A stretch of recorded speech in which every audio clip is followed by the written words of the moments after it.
Welcome to Qualitative Action Research Methods. Today we're going to be talking about one of the key components in the methods section of your action research proposal in the final paper, specifically qualitative methods. So your method section in general will contain the following information organized under subheadings. You'll have one section that discusses the setting of participants. We've already covered that in the context of study videos, the sequence of 3 videos, including using the triangle context of study graphic organizer. It'll include the data generation or data collection methods, which we'll be discussing today, and also data analysis. Now today we're going to talk just about the qualitative data generation or data collection methods. There'll be another video that discusses the quantitative version, the quantitative data collection methods.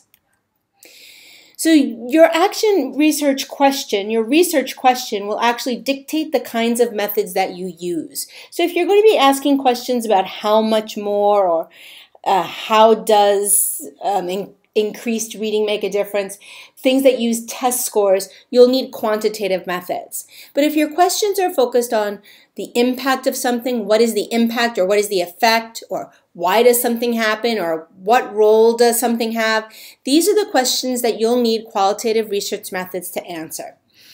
When you collect this data and analyze it, that data will then yield information that forms a narrative. So this is actually the story of your action research project.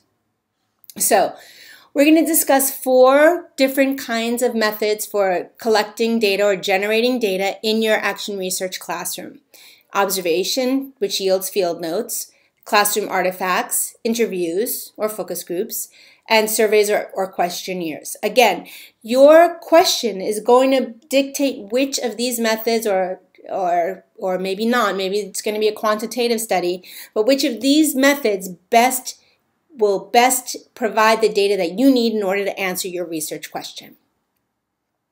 So the first topic, the first tool rather, is observations. And we have both participant and non-participant observations. Angrosino says, observation is the act of perceiving the activities and interrelationships of the people in the field setting through the 5 senses of the researcher. I really like this quote because it acknowledges that the researcher, you, in this case, you're actually a tool in the research classroom. These observations happen through you. Your role is important to them. The way you record observations is important. So that the researcher is actually a tool in his or herself. So to distinguish between participant and non-participant observations, non-participant observation would be if you went, for example, to Starbucks or to the library and sat in the back and made notes but didn't interact with anyone, just observed without interaction. Participant observations are the kind that you're most likely going to be doing. If you're studying in your own classroom or in your grade level team's classroom, you will be a participant. You're part of that setting. You're an integral and important part of that setting, and thus you would be a participant. Whether or not you're leading the lesson that you teach, you still would be acknowledged as a participant. So these observations, what you see needs to be recorded, and they're recorded in field notes. So there are many different ways that you can do this. I'm going to give you a few examples, but just being there and writing it down later is not going to suffice. You need to think through how you will record the data that you need through your observations. Often students use written notes, or researchers use written notes, and I'll give you some tips on how to do that. But you may also include drawings or sketches or even photographs in your field notebooks. In addition, sometimes people collect video or audio recordings. One way that I find it really helpful to collect field notes in an observation setting is to use this 2/3, 1/3 graph. So you can see in the graphic organizer here, what we would do is put your time in, write down under observations specifically what you see what's happening in the setting, and then this is a section for you to jot down notes or questions or prompts or things that you want to follow up with later. Whoops. So these are anecdotal notes that are made while you're in the setting, while you're doing the observation. They could be detailed and descriptive. They should be detailed and descriptive. They always have the date, and sometimes they have the time. So you might be looking as a cycle, like every 10 minutes look for something. In that case, the time would be important. Or if you're trying to figure out how long some lesson takes, or how much time a student takes to engage in something, the time would also be important in that case. Your notes describe actions and reactions, so what people are doing and how they respond to what others are doing. As best we can when we collect field note observations, we try to avoid judgment and evaluation. That's why there are these two sections. In this one, you're just writing down what you see. This is the place for you then to write your questions and thoughts and reflections. But in this section, we try to avoid subjectivity as best as we can and just note the details of our observations. Good field notes also include quotes, whether that's from the teacher, the student, or the principal, or whoever the participants are that you will be observing and studying. Another way to do field notes is by creating a list. So, for example, this is from a study in the SDSU library where they wanted to determine how students were using the computers to support their learning.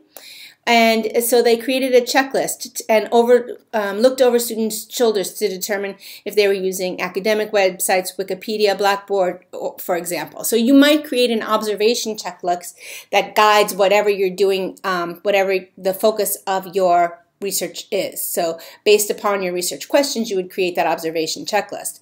For example, if you're studying academic discussions, you might create a checklist that includes use of specific vocabulary or sentence frames, or it might talk about the way people take turns in those discussions. You might talk about, they might also include participant and teacher reflections, as I mentioned earlier, photographs or video. And another thing that has sometimes helped me is create classroom maps or seating charts or other kinds of graphics that represent the research setting. That way I can go back and compare my notes to where they happened in the room. Another data source, another way that you can generate data or collect data would be through classroom artifacts. Classroom artifacts include anything from curriculum guides to, again, photographs and drawings. But usually, and what I'd like to encourage you to do is to think about your lesson plans and also the student products of those plans. So you might be collecting writing samples from students or drawings or other kinds of graphic organizers that the students create in response to your lesson. So if you're focusing on improving descriptive writing, of course, using writing samples would be a helpful tool. If you were looking at strategies for comparing and contrasting, at the end of that lesson, students would be creating a product that you could then take home to do an analysis or take away to analyze. Another form of data, another good way to generate data is through interviews. And interviews can be structured or open-ended. I could teach a whole class just on doing ethnographic interviewing. But just to give you some basic guidelines, you will create a protocol, which is a list of questions that will guide your conversation. I do want you to think of interviews as conversations. You could be really structured. In other words, you must stick to that protocol very, very tightly, or it might be open-ended. You might be interviewing teachers. You might be interviewing students, for example. Usually with students, I like to use something like drawings or photographs in order to help prompt the discussions. We can provide additional readings on that if you're interested as well. Focus groups are small group interviews. They're helpful sometimes if you're meeting with students who are all at the same level or all have the same interest, or teachers on the same grade level. They have both attributes and constraints. Some of the attributes of focus groups is that people build off each other's responses, and in some ways you get deeper data, and you might even get to data that you wouldn't get to with an individual interview because they're prompted by the co-constructors in the group. Drawbacks, though, include that not everyone might have a turn, or everyone might not have a chance to contribute what they want to. Also, it's a little more difficult audio taping focus groups.